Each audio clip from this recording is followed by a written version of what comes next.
Good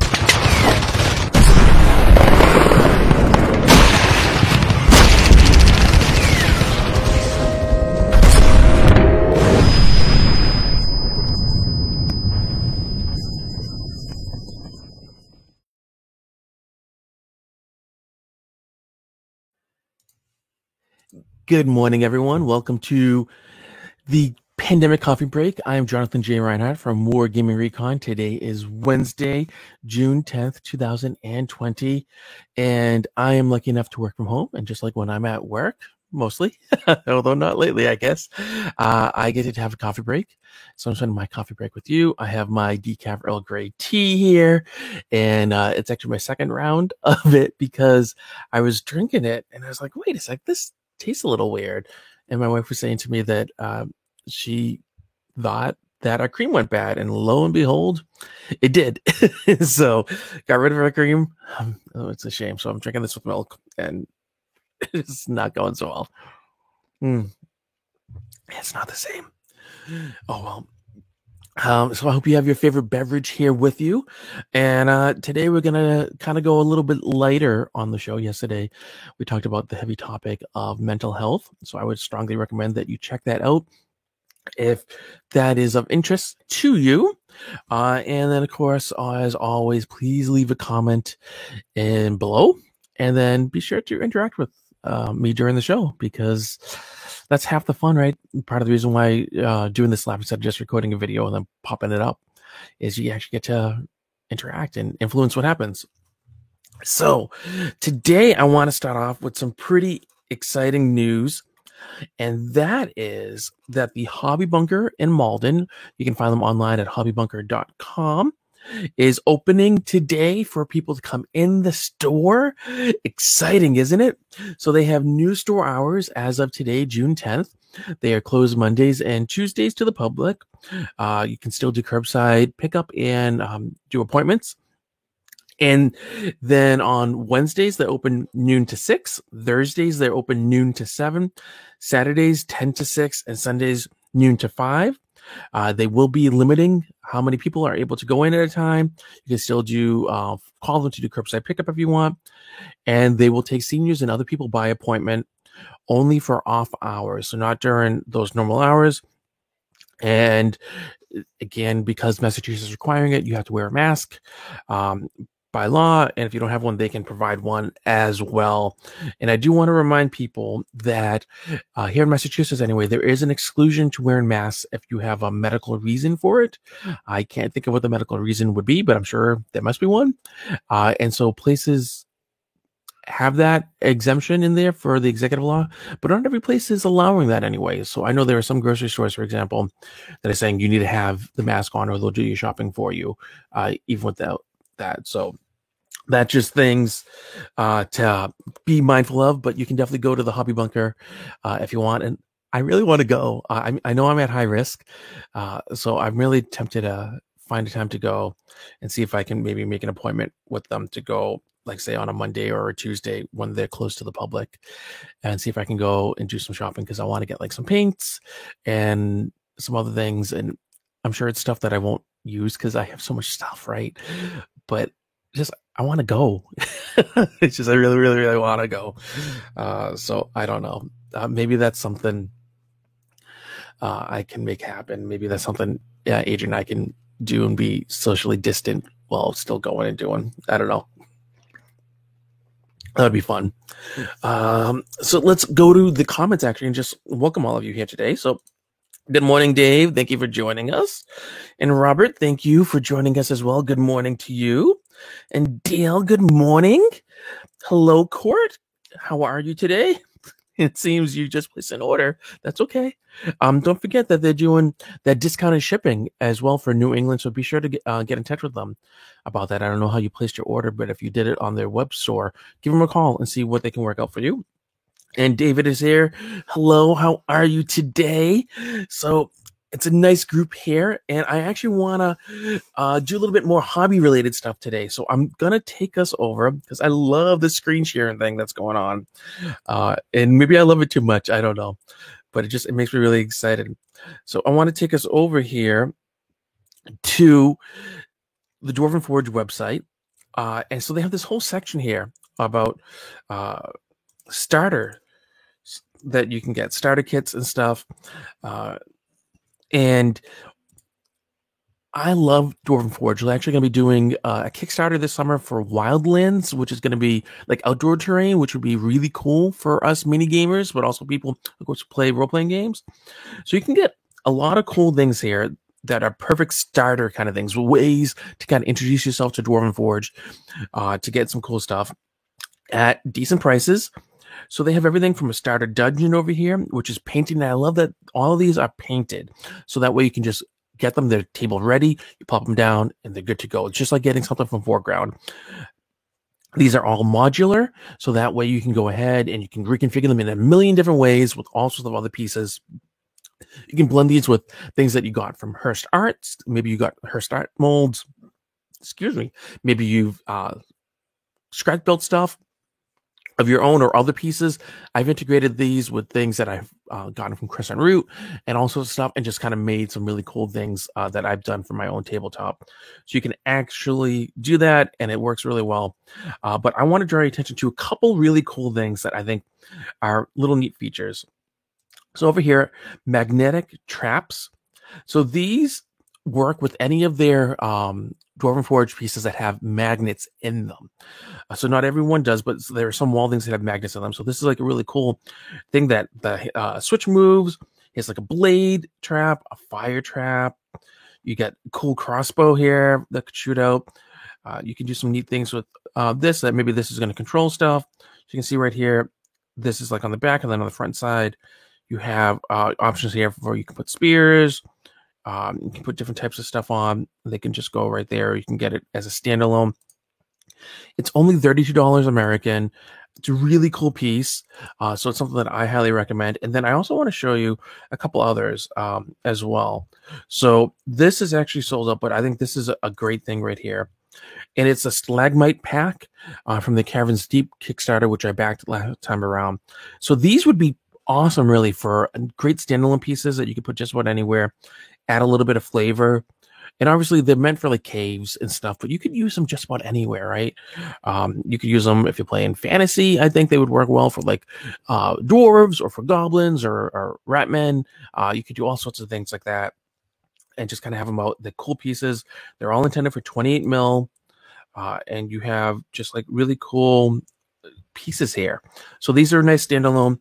And then another thing that I've talked about a lot are their houses.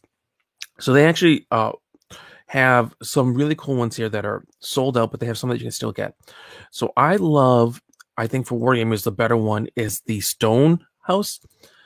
So this is a stone starter. And you get these cool walls, the modular walls that are solid. You have ones that have doors, which are cool. And then these are little inserts that can go into windows to block up. Here's open window ones. You can see ones that are kind of centered, ones that are off to a side. You get stairs, which is awesome. So you can do multi-level house. A nice trapdoor piece. This could be good for stairs, and that's the standard bottom. A little sign. Pillars that go in the corners. And these are just windows that you can kind of put anywhere. So this whole thing here is $76, which is not bad, actually, considering the standard cottage right here is $49, which I think is a great deal for this too. It comes with 2 windows, the door, a solid wall. You get this nice roof here. I like that little addition that there's a little moss and stuff growing on, a little lichen. Again, the pole on the pillars there. And it shows you a way that you can build it. You don't have to build it this way, but one way in which you could build it. So this is just like a nice piece. I've used this with my kids, and they like playing with these and building with them. So it's a really neat thing. And then something that a lot of you might like here, and there's a couple options, are castle pieces. And I'm actually going to zoom in a little bit so you can see these even better without having me in the corner talking at you. So here's a postern gate, and look at this. This thing, me zooming in didn't help, but it's gorgeous here. So you got the nice drawbridge going on, little additions here for fire. You get the ramparts here that just sit on top with space inside for stuff. You can also see over here some of the features here. You got a gatehouse floor, spring-loaded trapdoor, which is cool. And then let's just show some of the pieces here. A wooden pole stand, there's flags. Nice detailing there. Look at that. And this is one whole piece right here. The front portcullis, the inside of it. Just absolutely gorgeous. It's $197, which you're thinking like $197, that's a lot of money, right? But actually, it's not bad for this. It's really not. And then they do a whole Rampart set here. So if you're into the castle stuff, these are cool ways that you can kind of get started with some castle pieces. You can check those out and do that and support them. And then also you might be interested. Jordan Forge is actually the Wizards of the Coast just linked up with them. They're doing crowdfunding because of all of the social unrest that's going on to try to help out and make a difference. So that's happening on is it No, not Indiegogo. GoFundMe, I think it is, and I don't have a link to that, but that's there. Looks like we have some more people joining us. Hello, Mike. Thank you for joining us today. And David, hello down there from Virginia, my place of birth. Down there on a military base. So I want to toot my own horn a little bit, which is something I don't normally like to do because I feel a little conceited about doing it. But really, I'm tooting my own horn, but I'm also really just highlighting someone that I love. And he's going to be going through some tough times pretty soon. So we're going to head on over to Henry Hyde's Patreon right here. And Henry Hyde, as you might know, has prostate cancer. He's been very vocal about it. He's recorded videos and done all sorts of stuff to talk about his journey. And he's going to actually be undergoing chemotherapy and radiation therapy, I believe. I think it's both. If I'm wrong, I apologize. But he's undergoing treatment soon. So he's going to be knackered. And he's just trying to get as much work done as he can now, get things going. And then he's going to kind of be incommunicado for a while. He's actually stepped down temporarily from doing his column for War Games, Soldiers, and Strategy.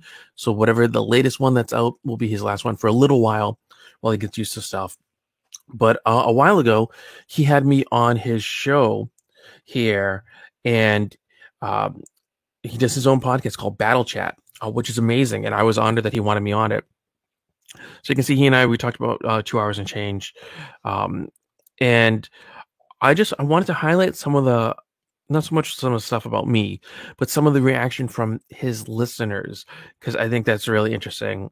And I also, I really am honored by what he had to say about me. So I'm going to read this if you will all indulge me in doing it. And again, it's not because I am tooting my own horn, I guess, but I'm not doing it to be like, hey, look at me, look how wonderful I am. It's really because I want to just show how incredible Henry is and his audience.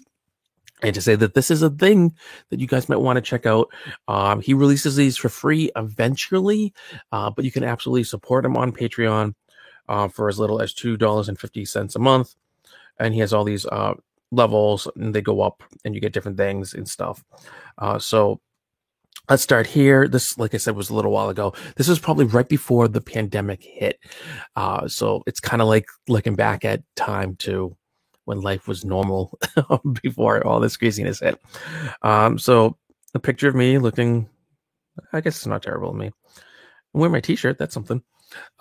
Says, in this episode, I welcome to the show a man who has been kind enough to let me ramble away on his show several times. Jonathan J. Reinhardt, founder and lead host of the USA-based Wargaming Recon, the longest-running podcast in the hobby, listened to by gamers around the globe. We find out how Jonathan found his way both into the hobby and also into podcasting, his background and life in New England, and how his popular show has just grown and grown over the years. This part right here is what I really have been championing all this time. It says, Jonathan's story is a fascinating one, detailing how he has risen to confront and indeed overcome his own mental health challenges and gone on to champion this cause with his work. It is also instructive, including to me, to hear how he has managed to delegate many of the tasks associated with his production to help him cope. He says, one of the nicest guys on the hobby on either side of the Atlantic. It's been a real pleasure to have Jonathan on the show at last. I'm sure you'll join me in wishing him another 10 years of success on the airwaves and increasingly on screen too. As you all know, mental health is really important to me. I think it's important to a lot of us. It is the year of mental health. And so it was nice to talk about that with Henry. And then over here, just some of the feedback I thought was just really nice. So one of his Patreon backers, Lee, says, a wonderful episode and thoroughly enjoyable to listen to. In fact, I enjoyed it.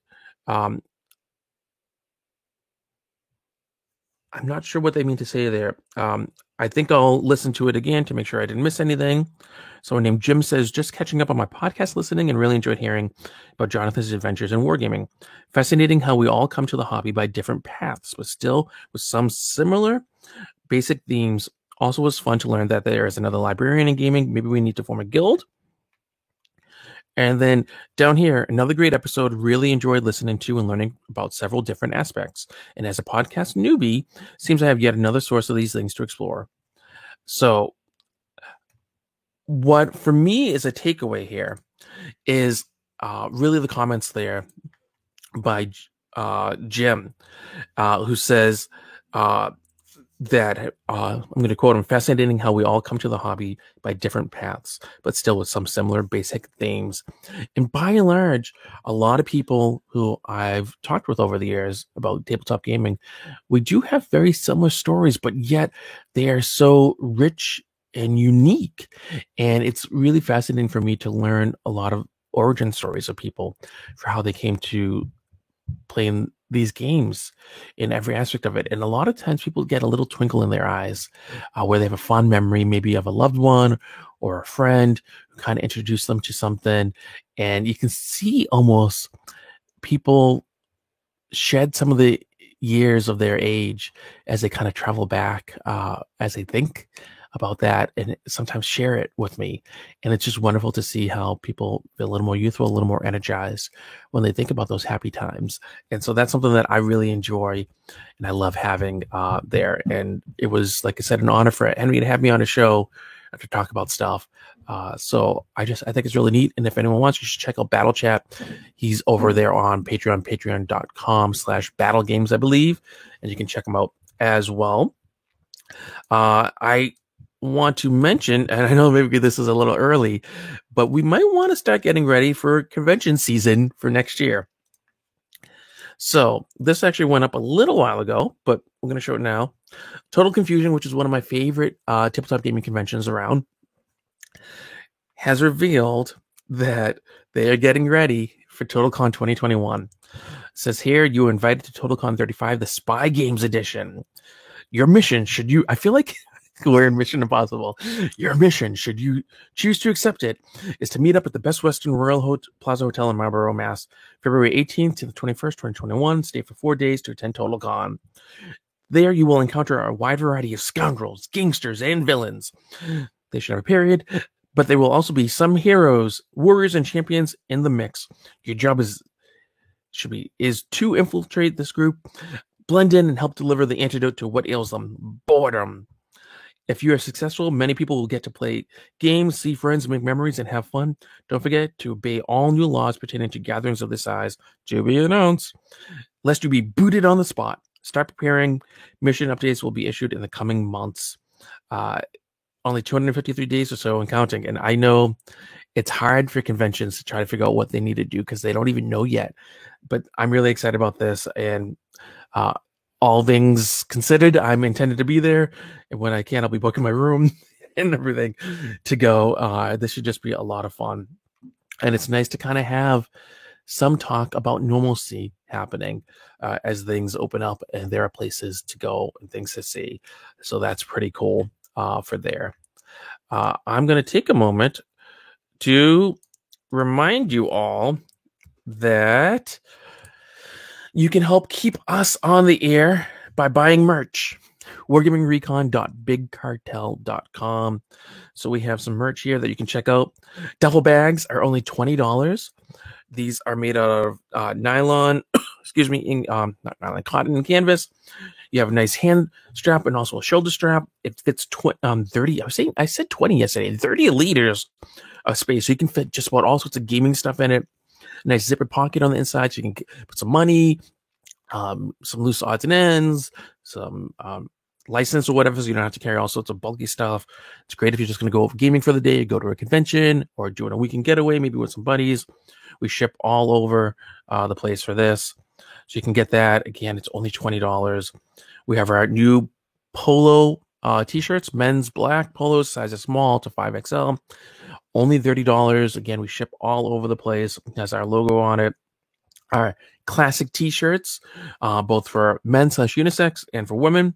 The men's are sizes small to 3XL, starting at $15. These ship a bunch of places, as do the women's, which are small to 2XL, starting at $19. And I've been mentioning if any.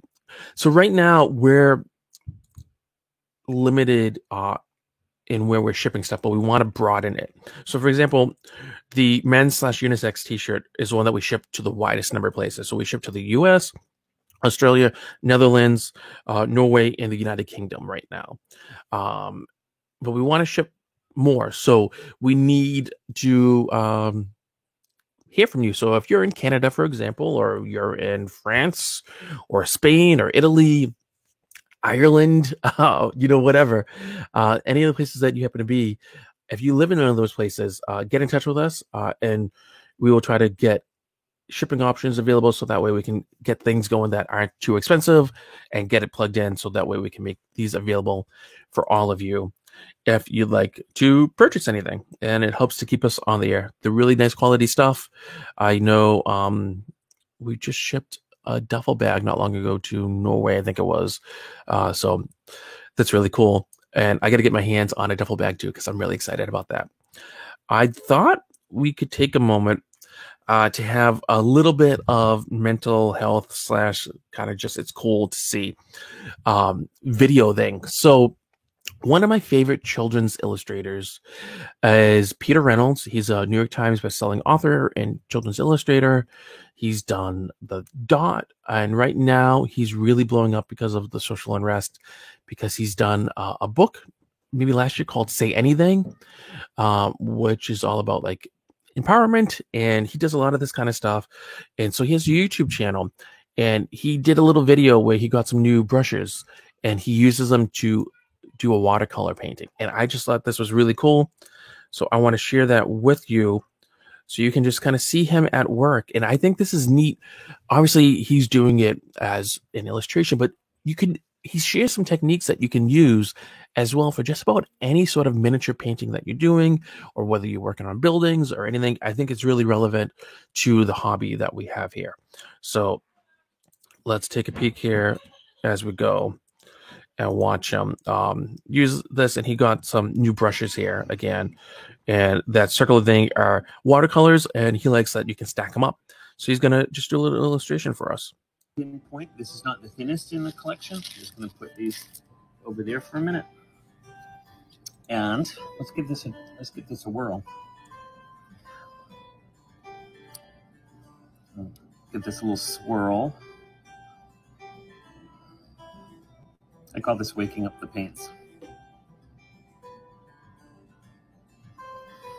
Okay, let's give this a try.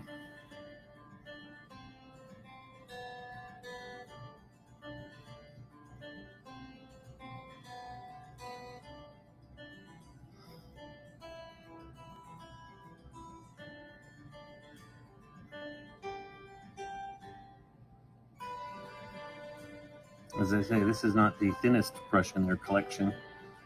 But things like hair. If you're doing hair, you really need a nice thin line. Also details like eyes. It's amazing how the shape of just a little dot can convey a different emotion. And the smaller the brush, the more precise you can get. You can also use magnifying glasses. Actually I need to get a new one. But it's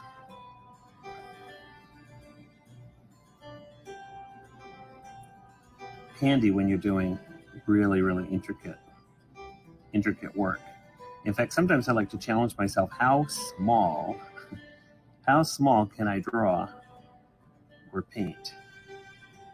And I've made some pretty tiny little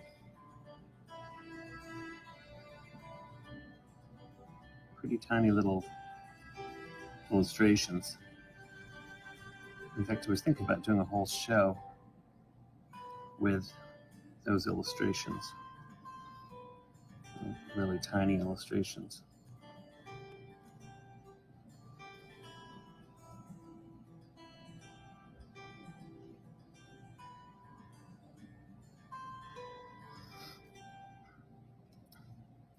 It feels pretty good.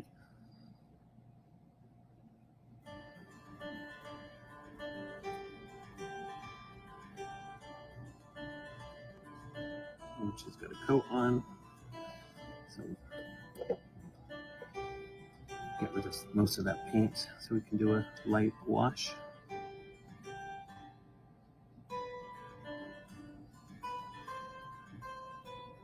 Put a little tone in her face.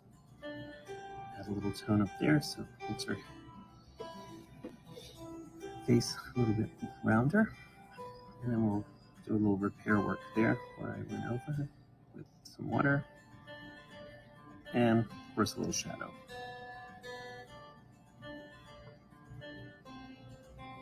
And is it nighttime?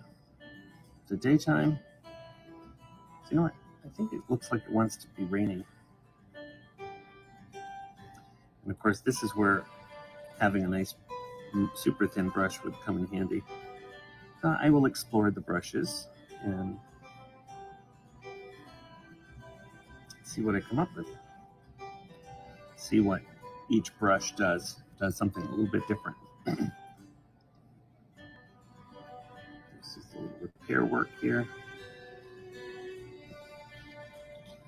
And maybe put little stripes. It's subtle. People aren't going to really notice that, but it just adds a little extra touch. There we go. I'll give you a little close-up of that.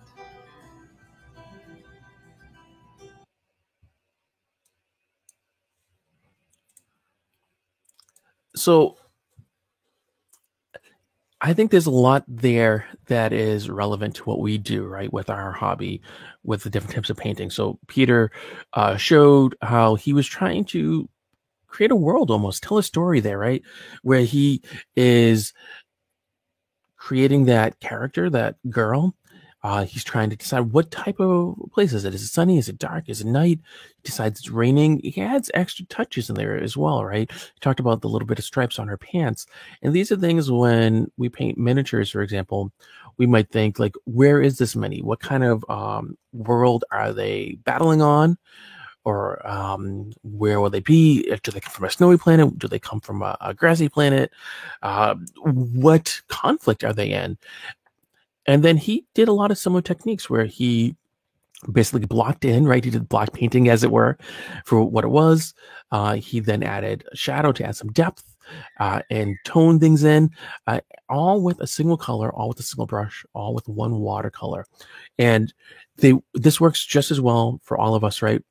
With miniatures and with painting buildings and all sorts of stuff. Same questions that we ask and answer ourselves, whether we know we're doing it or not. And there are things that I think it's fascinating that he did, and it just shows how it goes across mediums. So it's just really nice that is there. And then before we end today, I want to talk a little bit about the future and uncertainty. And this could probably be a whole thing by itself. But just recently here in Massachusetts, there's been some news reportings about what the school years might look like in the fall for students. And it's really weird. So down here in Boston, Channel 10 News has this whole article, which I'm going to pop into the comments for any of you who are local and want to look at. And of course, they don't know exactly what's going to happen, right? Because the announcements haven't come from our governor, and it's different for whatever state you're in or whatever country you're in. But I think in places that have been hit hard, like Massachusetts or California, for example, you might see some of this kind of stuff. And I'm sharing this not just to share, but also because it impacts me and the show. So it's going to be tricky. But one of the things that really kind of stands out for me is that they are expecting to have of course, smaller class sizes, and how they're going to do that, I don't know, because so many places have large class sizes of 23 to 30 kids in the public schools. The students have to wear masks, which is going to be hard. My eldest is going to be going into kindergarten, and she's not going to want to wear a mask all day. They have to stay 6 feet apart, which is like impossible for small children, right? But then also they're expecting that there's probably going to be a mix of distance learning, virtual learning, at home learning, and in class, where 1 week the kids might be in the class and the next week they might be home. And it's looking like that might be the model for a lot of public school districts here in Massachusetts. And I'm hoping not, because like, I think it's really good for the kids to be in the classroom, and I understand that there might be flare-ups and things that might be going on, and they're trying to figure out how to do all this. But also the practicality, I think it's really hard for the kids to go back and forth, to not really have that stability and routine. But then also, like for me here, right, I'm able to work from home now, but there will be a time where I will be back at work for real, and same with my wife. And what are we supposed to do? We can't homeschool our eldest every other week and just tell our employers, oh wait, we can't come in that week, or like take paid time off. We will eventually run out of paid time off before they run out of every other week kids at home. So it's like, what do you do? And it's not just us, right? It's not just me. It's you. It's other people out there who are dealing with this. And then if I'm spending my paid time off to do this kind of stuff, that means I won't have it to go to events, to do conventions. I've used it in the past and will be using it to take time off, to have guests on the show where time zones and being on opposite sides of the globe make it hard. So it impacts everything for you all as well. And it's really tricky. And I know it's kind of early maybe to know and tell about this sort of stuff, but it's hard. So I'm hoping that we get something better that's an actuality. But I'm also trying to be mindful that it can change. It may not be what this is. And to just realize that things can be worse. And it kind of goes back to at the top of the show when we talked about the Hobby Bunker reopening, and about being mindful not only of ourselves, but of the people who are owning the businesses and working the stores, that it's hard for them too, and to just try to be a little understanding and compassionate towards one another. So on that note, I hope you will all just realize that the most important thing for everyone is to not trust Karen on Facebook. She lies. She tells falsehoods. Karen, go do your color acupuncture. It's a thing. If you don't believe me, it's a thing. You know what? Because I talked about this the other day. I'm going to look this up and give it to you. Acupuncture. And I can't remember if it's color puncture. Oh, it's called color puncture. I'm sorry. So I'm going to link you to an article on Wikipedia called color puncture. You can learn more about this there. So Karen, go do your pseudo medicine there and leave us the heck alone. Sit down, be quiet, Karen. Don't forget, please, we have new merch, wargamingrecon.com/ not Wargaming, I keep on doing that, darn it, wargamingrecon.bigcartel.com. So you can go ahead and get merch there from us. And let's just all take a collective deep breath.